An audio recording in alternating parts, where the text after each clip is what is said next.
Exercise 2.2 first problem first question solve ಮಾಡ್ತಾ ಇದ್ವಿ. ಅದರಲ್ಲಿ ಇವತ್ತು ಫೋರ್ತ್ ಪ್ರಾಬ್ಲಮನ್ನು ಸಾಲ್ವ್ ಮಾಡುವ.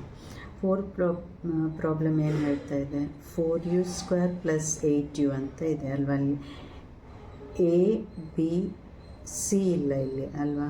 ಸೊ ಸಿ ಇಲ್ದಿದ್ದಾಗ ಏನು ಮಾಡ್ತೇವೆ ನಾವು, ಅದನ್ನು ಈ ಥರ ಬರ್ಕೊಳ್ತೇವೆ.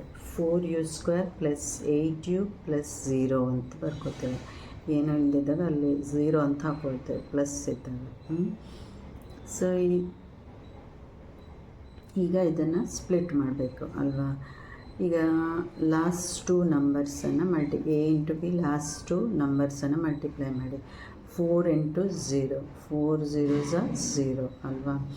ಸೊ ಇವೆರಡನ್ನು ಈಗ ಆ್ಯಡ್ ಮಾಡಿದರೆ ಇಲ್ಲಿ ನಮಗೆ ಮಿಡ್ಲ್ ನಂಬರ್ ಸಿಗಬೇಕು. ಮಿಡ್ಲ್ ನಂಬರ್ ಏನಿದೆ, 8 ಇದೆ. ಸೊ 8 + 0 = 8 ಅಲ್ವಾ. ಸೊ ಇದು ಸಿಕ್ತು. 8 × 0 ಇದು ಮಲ್ಟಿಪ್ಲೈ ಮಾಡಿದಾಗ ನಮಗೆ ಇದು ಸಿಗಬೇಕು, 0 ಸಿಗಬೇಕು. ಯಾಕಂದರೆ ಇಲ್ಲಿ a × b 0 ಇದೆ. 8 0s are 0. ಸೊ ಅದು ಹೋಲ್ಸ್ಕೊಟ್ರೆ ಅಲ್ವಾ. ಸೊ ಅದರಿಂದ ಈ ಥರ ಸ್ಪ್ಲಿಟ್ ಮಾಡಿ ಬರ್ಕೊಳ್ತೇವೆ. 4u² + 8u + 0u + 0 ಅಂತ ಬರ್ಕೊಳ್ತೇವೆ ಅಲ್ವಾ. ಸೊ ಈ ಥರ ಬರ್ಕೊಂಡಾದ್ಮೇಲೆ ಇದೆರಡು ಇದೆರಡನ್ನು ತೊಗೊಳ್ಳಿ, ಆಮೇಲೆ ಇವೆರಡನ್ನು ತೊಗೊಳ್ಳಿ. ಸೊ ಇದರಲ್ಲಿ ಯಾವುದು ಕಾಮನ್ ಇದೆ, 4 ಮತ್ತು 8 ಎರಡು 4 ಟೇಬಲಲ್ಲಿ ಹೋಗುತ್ತೆ ಅಲ್ವಾ. ಸೊ ಇಲ್ಲಿ ಯು ಕಾಮನ್ ಆಗಿದೆ. 4u ಅನ್ನು ಹೊರಗೆ ತೊಗೊಳ್ಳಿ. ಹೊರಗೆ ತೊಗೊಂಡು 4u 4u² + 4 2s are 8. ಇಲ್ಲಿ u ಹೊರಗಡೆ ಇದೆ, 8u ಆಯ್ತಲ್ವ. ಸೊ ಈಗ ಇಲ್ಲಿ ಏನಿದೆ, ಇಲ್ಲಿ ಎರಡು 0 ಇರೋದ್ರಿಂದ ಮತ್ತು ಇಲ್ಲಿ 1u ಇದೆ ಅಷ್ಟೇ. ಸೊ ಎರಡು 0 ಇರೋದ್ರಿಂದ +0 ಹೊರಗೆ ತಗೊಳ್ಳಿ. ಸೊ u ಇಲ್ಲೇನು ಉಳಿತು, u ಪ್ಲಸ್ ಈಗ ಇಲ್ಲಿ 0 ಇದೆ, ಇಲ್ಲೂ 0 ಇದೆ. ಸೊ ಇಲ್ಲಿ ನಮಗೆ ಈ ಕ್ವೆಶನಿಗೆ ಇದಕ್ಕೆ ಹೋಲ್ಸ್ಗುಡ್ ಆಗಬೇಕು ಅಲ್ವಾ. ಇಲ್ಲಿ ಹೋಲ್ಸ್ಗುಡ್ ಆಗಬೇಕಾದ್ರೆ ನಾವಿಲ್ಲಿ 2 ಅಂತ ಹಾಕ್ಕೊಳ್ತೇವೆ. ಅರ್ಥ ಆಯ್ತಾ ಈ ಸ್ಟೆಪ್ಪು. 2 ಅಂತ ಹಾಕ್ಕೊಂಡಾಗ ಇದು ಸಮಾನಾಗಿರಬೇಕು ಅಂತ ಹೇಳಿದ್ದೆ ನಾನು. ಸೊ ಆವಾಗ ನಾವು ಇಲ್ಲಿ ಮಲ್ಟಿಪ್ಲೈ ಮಾಡಿದಾಗ ನಮಗೆ ಇಲ್ಲಿ ನೋ ಡಿಫ್ರೆನ್ಸ್ ನೋಡಿ, 2 0s 0ನೇ ಸಿಗುತ್ತೆ ಅಲ್ವಾ.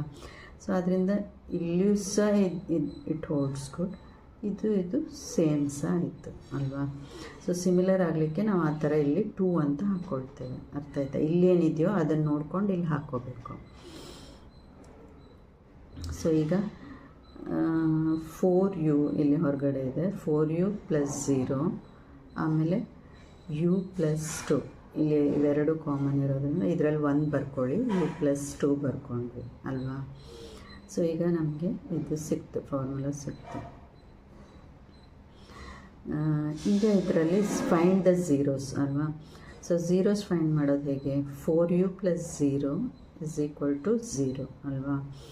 ಸೊ ಈಗ 4u = 0, ಈಚೆ ಪ್ಲಸ್ ಆರ್ ಮೈನಸ್ ಬಂದರೆ ಎರಡು ಒಂದೇ, ಇಟ್ ಈಸ್ 0 ಓನ್ಲಿ.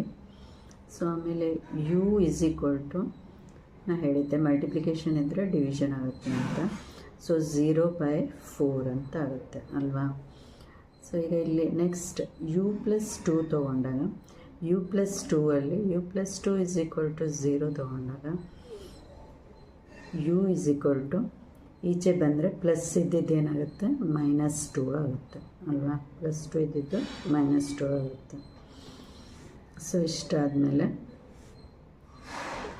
ಈಗ ನೆಕ್ಸ್ಟ್ ಸಮ್ ಆಫ್ ದಿ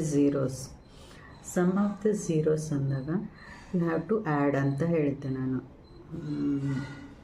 0 + 4 + -2 ಇದನ್ನು ಆ್ಯಡ್ ಮಾಡಬೇಕು. Plus into minus is minus, -2, 0/4 -2 ಬರುತ್ತೆ. ಆಮೇಲೆ ಇದಕ್ಕೆ ಕಾಮನ್ ಆಗಿ 4 ಇದೆ ಡಿನಾಮಿನೇಟರ್ 4 ತೊಗೊಳ್ಳಿ. ಇಲ್ಲಿ 2 ಇದೆ, 2ಅನ್ನು 4ಇಂದ ಮಲ್ಟಿಪ್ಲೈ ಮಾಡಿ, because we want the same denominator for both ಅಲ್ವಾ. ಅದರಿಂದ 4ಇಂದ ಮಲ್ಟಿಪ್ಲೈ ಮಾಡ್ತೇವೆ. 4 2 ಸ 8 ಮೈನಸ್ 8/4. ಇದು ಹೇಗೆ ಬಂತು ಗೊತ್ತಾಯ್ತಲ್ವ. ಸೊ ಈಗ ಮೈನಸ್ 8/4. ಸೊ ಈಗ ಇದು is equal to minus b/a minus B ಏನಿದೆ ಈಗ ಬಿ ಇಲ್ಲಿ 8 ಇದೆ. ಸೊ ಇಲ್ಲಿ ಮಧ್ಯದಲ್ಲಿ ನಾವು 8 ಬರೆದು ಈ ಮೈನಸ್ ಇಟ್ಕೊಂಡ್ರೆ it also holds good. B A ಏನಿದೆ ಎ 4 ಇದೆ ಅಲ್ವಾ. 4 ಬಿ ಏನಾಗುತ್ತೆ ಇಲ್ಲಿ 8 ಆಗುತ್ತೆ. 8 ಮೈನಸ್ ಕರೆಕ್ಟ್ ಆಯಿತು ಮೈನಸ್ 8/4 ಅಲ್ವಾ. ಅರ್ಥ ಆಯ್ತಾ ಇಷ್ಟು. So is equal to minus coefficient of U by coefficient of U square ಅಲ್ವಾ. ಇದು ಫಾರ್ಮುಲಾ. ಪ್ರಾಡಕ್ಟ್ ಆಫ್ ಝೀರೋಸ್ ಅಂದಾಗ ನಮ್ಮ ಝೀರೋಸ್ ಏನಿದೆ 0/4 ಮತ್ತು -2 ಅಲ್ವಾ. 0/4 into -2. 0 into -2 is 0. 4 ones 4. 0/4. C/A formula holds good. 0 C is equal to 0 ಅಂತಿದೆ. ಸೊ ಇಲ್ಲಿ C 0. A ಎಷ್ಟಿದೆ 4. ಇಲ್ಲಿ ಸಹ 4. A B C 0 4 0 4. C/A holds good ಅಲ್ವಾ. ಸೊ ಅದರಿಂದ ನಮ್ಮ formula constant term divided by coefficient of U square holds good. ಅರ್ಥ ಆಯ್ತಾ.